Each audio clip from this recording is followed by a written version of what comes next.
মার্কেটের জাকির চ্যালেঞ্জ স্টোরে আমি চাউল কিনতে আসছি। তো আমি বলতেছি সবচাইতে সেরা চাউল কত, কাটারি ভোগ হোক কিংবা আরও কিছু ভোগ হোক, সেটা আমার প্রশ্ন না।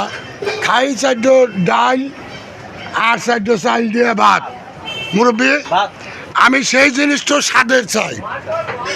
দাম যদি 30 টাকা কেজি হয় আমি না করব না। আমার উদ্দেশ্য যে আমি ভালো চাই, হ্যাঁ ভালো চাই। আমাকে দেখেন তো ভালো চাউল। হ্যাঁ কাটারি ভোগ ওই ডিম কি বড়, ডিম বড় হলে নেবো। আরও যে কত দোকানে ছোট ছোট, এই আপনার দোকানে কি সব পূর্ণ টাটকা, অরিজিনাল টাটকা? এখান থেকে আমি হদাই কিনে ভাত ঘাসের মতন খাইতে পারি। দোয়া করবেন এরকম ঘাসের মতন জানি সারা জীবন খাবার পারি। ভালো